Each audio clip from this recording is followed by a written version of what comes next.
Buku ini mengambil waktu tahun 1960 sampai 1970-an. Cerita di dalam buku ini terjadi pada 4 musim yang berbeda. 4 cerita yang ada di buku ini semuanya telah atau sedang diadaptasi film.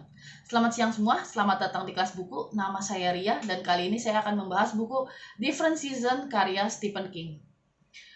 Oke, karena buku ini terdiri dari 4 novela ya, maka saya akan bahasnya dari masing-masing ceritanya dulu. Cerita pertama berjudul Rita Hayworth and Shawshank Redemption. Mungkin ini kisah yang paling terkenal dari di buku ya. Itu karena ya bukan cuma sudah diadaptasi, tapi filmnya juga dianggap sebagai salah satu film terbaik sepanjang masa. Jadi ceritanya ini naratornya namanya Red. Si Red ini di penjara, dia narapidana dan dia di penjara karena sesuatu dan kemudian dia menjadi narapidana seumur hidup. Si Red ini adalah orang yang bisa mencarikan apapun di dalam penjara itu gitu. Jadi kamu butuh apa, tinggal bilang ke dia, tentu saja dengan harga yang lebih mahal dibanding harga yang sebenarnya gitu. Nah, tapi si Red ini punya aturan gitu. Dia nggak mau nyari sesuatu yang itu akan berbahaya gitu. Nah, disitulah dia kemudian ketemu sama Andy Dufresne. Jadi Andy Dufresne ini adalah seorang bankir yang dituduh membunuh istrinya sendiri. Dan Andy Dufresne akhirnya dipenjara lah di situ. Persahabatan mereka dimulai ketika si Andy Dufresne itu mulai menghubungi si Red untuk barang-barang kebutuhannya dia. Dan barang-barang kebutuhan dia tuh hal-hal yang buat si Red itu aneh gitu. Misalnya kayak palu. Palunya tuh bukan palu besar buat berantem, tapi palu kecil yang tidak mungkinlah melakukan hal-hal yang berbahaya. Itulah kenapa akhirnya sama si Red dikasih tuh kan benda itu. Terus kemudian dia juga minta dibeliin poster. Posternya poster Rita Hayworth gitu. Dan pada saat itu Rita Hayworth adalah seorang artis yang sangat lagi digandrungi masyarakat lah pada saat itu. Nah, si Red ini melihat bahwa si Andy ini dia berbeda sama tahanan yang lain. Selain dia itu orangnya cerdas, gigih gitu. Terus kemudian dia juga orangnya sangat sabar. Nah, ini kisah yang sangat menarik sekali karena pada akhirnya saya pikir ini bukan sesuatu yang disembunyikan karena kita semua tahu ya. Maksudnya pada akhirnya si Andy Dufresne ini akan berhasil kabur dari penjara dengan cara yang sangat tidak diduga-duga gitu. Tentu saja dikasih tahu di buku ini, tapi tidak akan saya kasih tahu tentunya di sini gimana caranya dia bisa kabur dari penjara gitu. Oke, kisah kedua berjudul APT Pupils. Kalau dalam bahasa Indonesia diterjemahkan sebagai murid cerdas. Jadi si narasinya ini adalah si murid cerdas ini. Dia itu adalah usia anak SMA-an dan kemudian memang anak itu seperti juga judulnya memang cerdas gitu. Nilainya semuanya hampir A. Karena apa hampir? Karena nggak semua nilainya A. Tapi itu bukan karena dia tidak bisa untuk dapat nilai A semua, tapi karena dia memang sengaja tidak mau semua nilainya A. Karena kalau nilainya A semua, nanti dia akan menjadi orang yang dijauhi, jadi orang kuper. Di awal saya melihat bahwa dia ini, si murid ini, si tokohnya ini adalah orang yang bukan cuma cerdas, tapi juga dia sangat perhitungan. Dia bisa memperhitungkan langkahnya dia gitu. Nah, si murid ini, si tokoh kita ini, dia punya tetangga dan tetangganya itu adalah seorang buronan gitu. Bukan cuma sekedar buronan, tapi dia itu buronan penjahat perang. Dia adalah seorang Nazi yang dulu tugasnya sebagai komandan dan suka menyiksa orang gitu. Jadi suka menyiksa dan membunuh orang, membantai lah gitu. Nah, si anak ini dia datengin lah si rumah kakek-kakek ini. Jadi si Nazi itu udah jadi kakek-kakek ya. Nah, udah kakek-kakek dan udah rentak lah, udah ya bisa dibilang dia udah hidupnya juga cuma ke situ-situ aja gitu. Nah, si anak ini kemudian datanglah rumah kakek itu. Dia kasih tahu si kakek itu bahwa saya tahu kamu tuh siapa. Tapi si anak ini bukannya lapor polisi, tapi dia malah memeras si kakek-kakek itu dengan cara si kakek-kakek itu yang buronan itu disuruh cerita tentang pengalamannya dia selama dia menjadi pembantai gitu. Selama dia dulu melakukan pembantaian massal. Nah, si anak ini kan harusnya anak yang cerdas ya. Dia mampu memprediksi langkahnya dia. Tapi saya juga heran kenapa anak ini tidak bisa melihat bahwa dia itu saat itu dia tuh sedang membangunkan singa yang udah tidur gitu. Si kakek-kakek ini kan dulunya pembantai, penjahat perang, dan dia udah tua, dia udah lupa lah intinya. Dengan disuruh cerita terus-terusan tentang pengalamannya dia, kan kakek-kakek ini jadi terbangun dong. Hal-hal yang sebenarnya udah terkubur di dalam dirinya dia gitu. Dan akhirnya antara kakek-kakek ini dan si murid cerdas ini akan terbentuk semacam ikatan gitu, yang dimana mereka tuh saling mengikat satu sama lain. Dan jadi yang si kakek ini pun terikat sama si anak itu, dan anak ini pun terikat sama si kakek itu. Jadi cerita tentang itu, dan menurut saya ini cerita yang paling bikin deg-degan di antara 4 cerita ini ya. Cerita ketiga judulnya The Body, mayat. Oke. Jadi gara-gara cerita ketiga inilah saya membeli buku ini sebetulnya. Beberapa minggu yang lalu saya sempat nonton film Stand By Me yang katanya ini merupakan salah satu film coming age terbaik. Saya sih setuju ya setelah nonton ini. Oke, kayaknya memang mungkin ini adalah salah satu film coming age terbaik. Yang bikin saya kaget adalah karena ternyata film ini diadaptasi dari sebuah novela berjudul The Body atau Mayat karangan Stephen King. Maka saya carilah tuh buku itu kan. Nah, ini ketemu di Different Season ini. Jadi cerita The Body ini mengikuti perjalanan 4 orang anak tanggung gitu. Jadi anak remaja tanggung. Belum benar-benar dibilang remaja sih.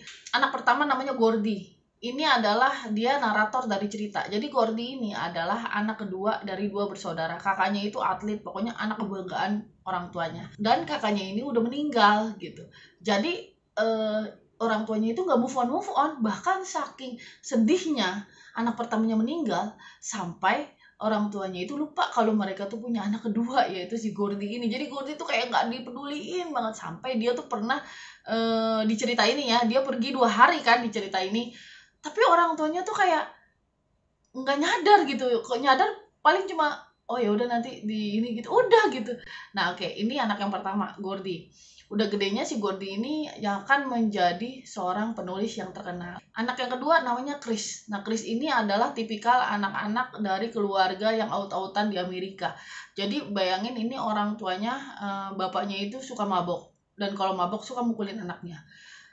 Ibunya, kalau suaminya mabok ini, dia pergi dari rumah. Jadi dia tahu dia punya anak-anak di rumah yang dipukulin sama suaminya kalau suaminya mabok. Tapi ya dia pergi aja gitu.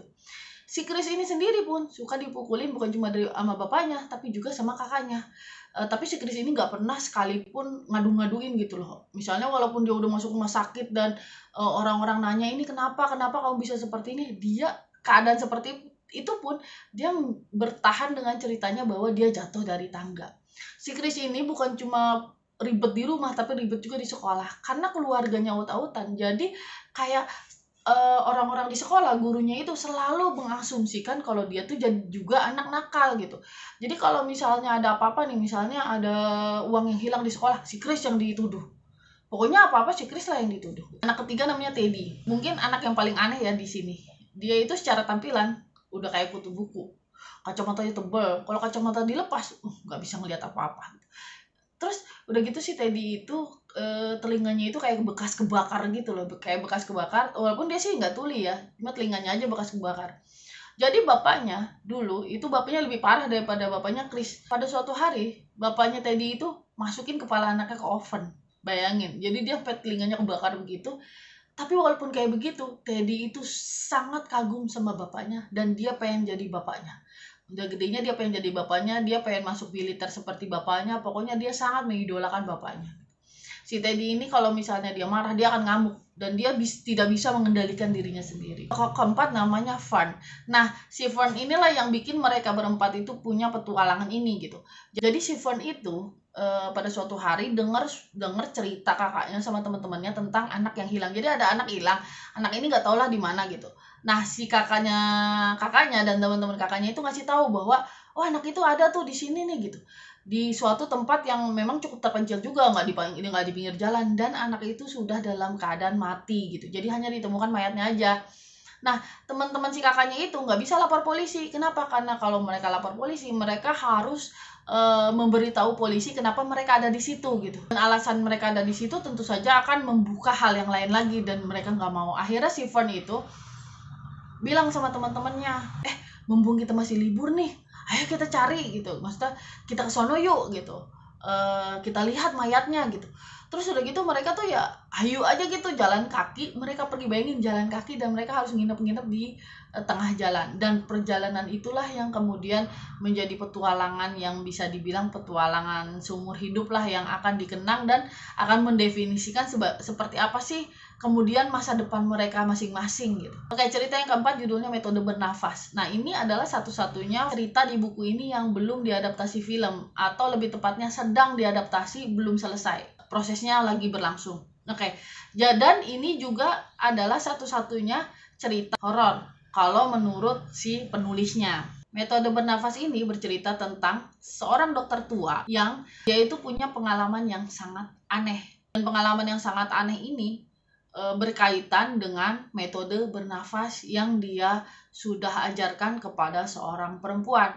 Perempuan ini adalah perempuan hamil, hamilnya di luar nikah. Jadi pada saat ini kan ceritanya antara tahun 60-70-an ya. Nah, si perempuan ini bilang ke dokter ini, Pak dokter, saya itu tidak punya suami, tapi saya hamil. Bagaimana? Apakah Anda masih mau menerima saya sebagai pasien Anda gitu? Terus kemudian si dokter ini, ya saya terima gitu. Emang kenapa? Jadi dokter ini bilang, ya saya nggak peduli sih kenapa, pokoknya kamu datang ke saya, kamu hamil dan butuh bantuan saya, ya saya terima gitu. Nah, yang anehnya adalah perempuan ini dari awal dia tuh udah ngasih kayak biayanya udah dikasih duluan dari awal, dari pertama gitu. Katanya sih, ya daripada nanti saya udah nggak punya duit lagi atau bagaimana gitu, ya sudah, akhirnya sama dokternya diterima aja gitu. Nah, kemudian metode bernafas yang diberikan oleh dokter ini ternyata menjadi suatu cerita yang cukup di luar akal manusia. Saya nggak bisa lebih panjang karena ini ceritanya pendek dan nanti jadi spoiler. Terus terang ya, saya ini kan bukan penggemar buku kumpulan cerita. Entah kenapa kalau saya ngadapin buku kumpulan cerita itu ujung-ujungnya buku ini susah saya selesaikan. Biasanya setelah selesai saya baca satu cerita, saya tidak akan tertarik untuk baca cerita selanjutnya. Tapi ini beda. Jadi ini empat-empatnya benar-benar saya selesaikan dan dengan cepat juga, dan saya benar-benar tidak kehilangan minat di tengah jalan gitu. 2 dari 4 cerita yang ada di buku ini sudah saya tahu karena saya sudah nonton filmnya, yaitu yang pertama Shawshank Redemption, dan yang ketiga yang The Body atau filmnya Stand By Me gitu. Tapi bukan berarti kemudian saya juga merasa males untuk bacanya gitu, karena menurut saya dua-duanya berbeda gini. Jadinya walaupun di film itu sudah ada ceritanya gitu, sudah sampai habis, dan bisa dibilang dua-duanya pun ceritanya tidak berbeda gitu, tapi ada sesuatu yang tidak disampaikan di film. Tentu saja walaupun ini pendek, novela bentuknya dan pendek ceritanya, tapi ada hal-hal yang di novela ini tidak beritahu di film gitu. Contohnya misalnya yang di The Body itu ceritanya hanya selesai, cerita di film ini hanya selesai sampai 4 anak ini dalam perjalanan pulang gitu. Udah selesai aja gitu ceritanya seperti itu. Sementara kalau di buku ini dijelaskan gitu, mereka itu nantinya akan menjadi anak-anak seperti apa yang selanjutnya terjadi gitu. Kemudian ada kalimat penutup yang diberikan oleh Gordy di film, kurang lebihnya kalimatnya seperti ini: saya tidak pernah lagi mengalami petualangan seperti saya mengalami petualangan saat itu, dan saya tidak pernah lagi mempunyai teman seperti saya punya teman pada saat itu gitu. Dan itu membuat saya jadi kalimat penutup itu membuat saya bertanya-tanya gitu. Dan di sini di buku ini dikasih tahu gitu kenapa, apa sih yang menyebabkan si Gordy itu ngomong seperti itu di film gitu. Walaupun filmnya kan sesudahnya, seperti kayak conclusionnya dikasih di film, tapi ceritanya itu ada di bukunya gitu. Anyway, buku ini dari awal ya saya bilang buku ini asik banget, dan saya senang banget mengawali tahun dengan buku yang langsung saya kasih 5 bintang kalau untuk pendapat saya pribadi gitu. Oke, sampai di sini pembahasan buku kali ini. Like aja kalau kamu suka, dislike kalau kamu tidak suka. Dan kalau ada yang salah atau saya salah memahami buku ini, silakan ditulis aja di kolom komentar. Akhirul kalam, wassalam.